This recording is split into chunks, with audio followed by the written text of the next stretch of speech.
नमस्कार विद्यार्थी मित्रों, नमस्कार। तपोवन कॉमर्स स्कूल मोरबी में आप सर्वेનું हार्दिक स्वागत છે।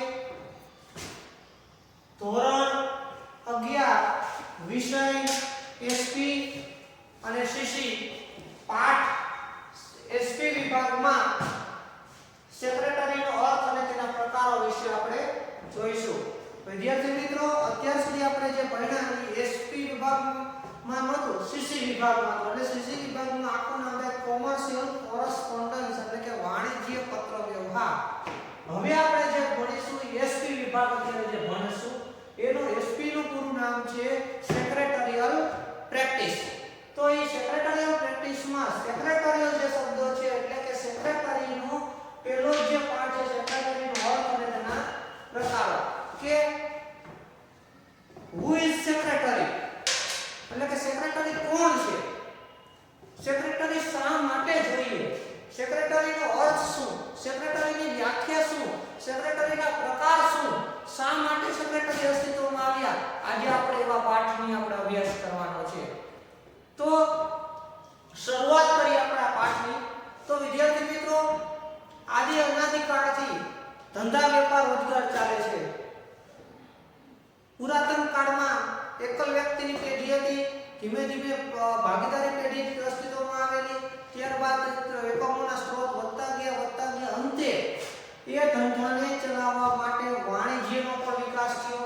વાણિજ્ય એટલે શું, ફરી પાછું તમને એક શબ્દ વાપરી દઉં તો વેપાર વત્તા વેપારને સહાયક સેવાઓ લાઈક ધેટ વખાર, વાહન વ્યવહાર, વીમો, બેન્કિંગ, તો આ બધી સેવાઓ અસ્તિત્વમાં આવેલી।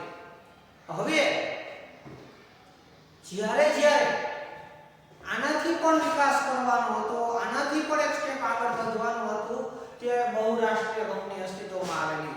હવે આ બહુરાષ્ટ્રીય કંપની જે છે એ બહુરાષ્ટ્રીય કંપનીમાં મૂડી રોકાણ મોટે ભાગે શેર હોલ્ડરોનું હોય છે, મોટે ભાગે શેર હોલ્ડરોનું હોય છે।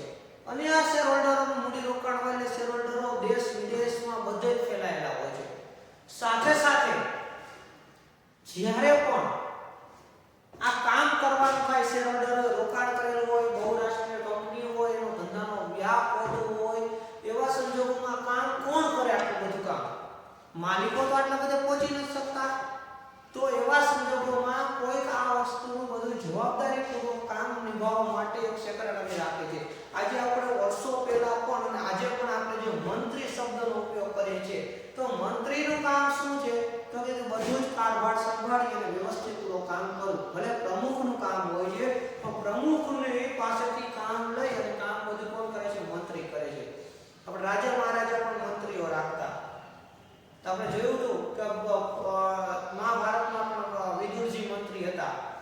તો આની જેમ રાજા મહારાજાઓ પણ જુદા જુદા મંત્રીઓ રાખતા। આજના સમયમાં આપણે જોઈએ છીએ કે આપણે વિધાનસભા બેઠકમાં પણ કેટલા મંત્રીઓ હોય છે, રાજ્યસભામાં મંત્રી હોય છે, લોકસભામાં પણ મંત્રી હોય છે, કે એમને જુદા જુદા કામ સોંપેલા હોય છે, કામ પોતે કરે છે।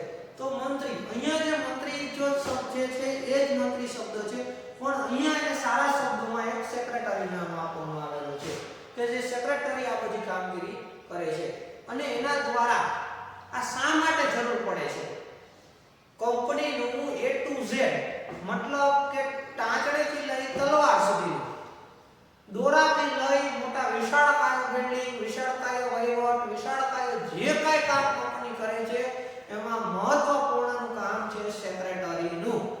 સેક્રેટરી જે કામ સારું કરે છે એવું કામ જે માલિકો પણ કરી શકતા નથી। માત્ર માલિકો દોરવણી આપે છે, માત્ર માલિકો પોતાની નીતિ વિષયક વાતો કરે છે, પરંતુ સંપૂર્ણ કામનો જો કોઈ હકદાર હોય તો એ છે માત્ર ને માત્ર સેક્રેટરીનો।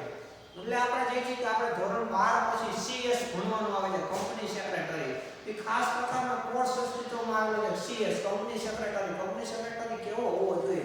રૂડે રૂપાળો એવું જરૂર નથી, તો અમુક પ્રકારના લાયકાત હોવા જોઈએ, એવી કેવો હોવા જોઈએ એ પણ આપણે જોવાનું છે। તો આ સેક્રેટરીની વાત છે। આપણે એને જોઈએ કે રોમન સામ્રાજ્યમાં રાજાઓ હતી લખાણ કરનારને સ્ક્રિબા કહેતા હતા। રાજાઓ હતી જે લખાણ કરનારા, મતલબ રાજાઓ હતી જે કામ કરતા હોય, રાજા જે હુકમ આપે એ મુજબ જે કામ કરતા હતા એ લોકોને સ્ક્રિબા કહેતા હતા। એક માર્કમાં પૂછાય, વિકલ્પમાં પૂછાય કે રોમન સામ્રાજ્યમાં રાજાઓ હતી લખાણ કરનારા લોકોને શું કહેવામાં આવતું હતું? એને કહેવાય સ્ક્રિબા। હવે આ સ્ક્રીવા છે, પછી હવે આ સેક્રેટરી શબ્દ શેમાંથી ઉતરી આવ્યો છે? તો કે મૂળ લેટિન શબ્દ સેક્રેટરીયસ માંથી ઉતરી આવ્યો છે. અને સેક્રેટરીયસ નો શબ્દનો ગુજરાતી અર્થ થાય ગુપ્ત રાખવું, જાળવણી કરવી, રહસ્યોની જાળવણી કરવી, એ શબ્દ થાય સેક્રેટરીયસ. આપણે બીજા શું સિક્રેટ કહી છે, એ બધું શું છે? સેક્રેટરીયલનો જ ભાગ છે. કારણ કે કંપની પાસે એવા કેટલા બધા રહસ્યો હોય છે, જે રહસ્યોની જાળવણી કરવાની હોય છે, ગુપ્તતા રાખવાની હોય છે. કારણ કે કંપનીના નીતિ વિશે નિર્ણયો હોય, કંપનીની આગામી જે કહેવાય કે વ્યૂહરચના હોય, કંપનીની આગામી પ્લાન હોય, કંપનીને જે સક્સેસફુલ થવાના અમુક સૂત્રો હોય, કંપનીને સક્સેસફુલ થવાની અમુક નીતિઓ હોય, તો આ બધાયમાં જે રહસ્ય રહેલા હોય છે કે જે પોતાની આગવી છાપ ઊભી કરે છે, એ છે સેક્રેટરીનું કામ છે. આપણે એને વ્યાખ્યાના શબ્દમાં સમજીએ તો કાયદેસરની લાયકાત ધરાવનાર વ્યક્તિ કે જે કાયદા મુજબ વહીવટી ફરજો. સમજો, સેક્રેટરીનું કામ શું છે? કાયદા મુજબ વહીવટી ફરજો. કાયદા મુજબ વહીવટી ફરજો કે જે લાયકાત ધરાવે છે કાયદેસરની, અને કાયદા મુજબ વહીવટી જે શબ્દ આવે ત્યાં નાણા શબ્દ આવે ને આવે કે વહીવટી એટલે નાણા. તો કાયદા મુજબની વહીવટી ફરજો અને અન્ય મંત્રીય ફરજો બજાવવા માટે નીમવામાં આવેલો હોય.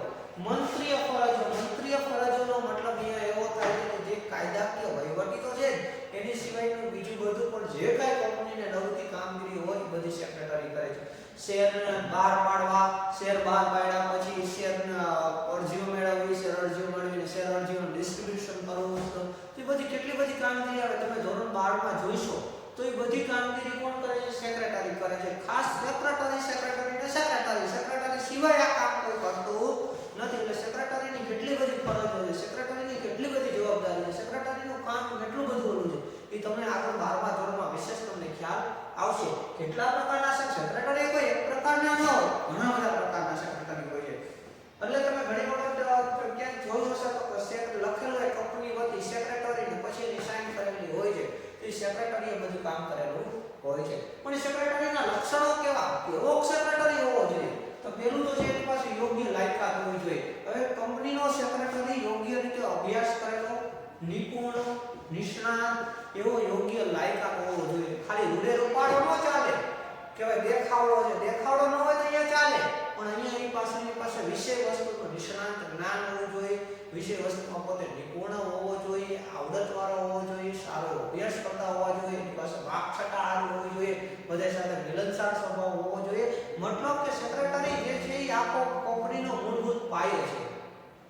ત્યારબાદ બીજું છે અંગત રહસ્યોની જાળવણી કરે. તો વિદ્યાર્થી મિત્રો, કંપની પાસે સક્સેસ થવા માટેની ઘણા બધા અંગત રહસ્યો છે જેના દ્વારા કંપની સક્સેસ થઈ છે. તો આ કંપની જે સક્સેસ થઈ છે રહસ્યોની જાળવણી કરવા માટે અંગત રહસ્યો જે છે કંપનીને શા માટે કંપની આટલી ડેવલપ થઈ, કંપની પાસે એવા કયા રહસ્યો છે, કંપની પાસેની શું સક્સેસ થવાની ફોર્મ્યુલા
અંડરવર્લ્ડ હોલ્ડર સાથે અન્ય કોઈ બેંકો સાથે જે કઈ કરાર થયા હોય એ કરારના જે દસ્તાવેજો હોય બધાય સાચવવા, એની જાળવણી કરવી, નવા દસ્તાવેજો કરવા, આપણે એને બીજા શબ્દમાં એમઓયુ કહીશું. તો એ બધી વસ્તુઓ એનું સાચવવું, જાળવણી કરવી એ બધી કામગીરી કરે છે. અને છેલ્લો મુદ્દો જે જીવંત વ્યક્તિની જ નિમણૂક થઈ શકે. સેક્રેટરી કોઈ અન્ય વ્યક્તિ નહીં પણ માત્ર ને માત્ર જીવંત વ્યક્તિ, એવા વ્યક્તિની જ સેક્રેટરી તરીકે નિમણૂક થઈ શકે. એટલે ખાસ બાબતને આપણે નોંધનીય લેશું કે સેક્રેટરી તરીકે માત્ર ને માત્ર જીવંત વ્યક્તિની જ નિમણૂક થઈ શકે છે. તો આટલી બાબતો જે છે એ સારા સંચાલકોના એક લક્ષણો છે. આપણે લક્ષણોને વન બાય વન જોઈએ. પહેલું તો છે યોગ્ય લાયકાત, બીજું અંગત રહસ્યની જાળવણી કરે, ત્રીજું દરેક કાર્ય કરે, ચોથું જે છે સત્તા હોતી નથી પણ આપવામાં આવે છે, પાંચમું દસ્તાવેજો ભરવા, કરાર કરવા, માલિકી વતી પત્ર વ્યવહાર કરવા, દસ્તાવેજો પૂર્ણ કરારોને સાચવવા, અને છેલ્લું છે જીવંત વ્યક્તિની જ નિમણૂક થઈ શકે છે. તો આ થઈ સંચાલકો માટે, એટલે કે જે સેક્રેટરી જે છે એના માટેની આટલી બધી બાબતો. આ સેક્રેટરીનું કામ છે. સેક્રેટરીનું કામ જે છે ખૂબ જ મહત્વપૂર્ણ છે, કંપનીનું મહત્વનું યોગદાનનું અંગ છે, અને એ જે બધું જ કામ સેક્રેટરી સિવાય કોઈ કરતું જ નથી. માટે આ સેક્રેટરીની આ છે. અહીંયા સુધી આપણે આ પહેલા પ્રશ્નમાં રાખી, આગળ આપણે પછીના લેક્ચરમાં જોઈશું. આ તમારે આટલું જે છે જોઈને લખવાનું રહેશે.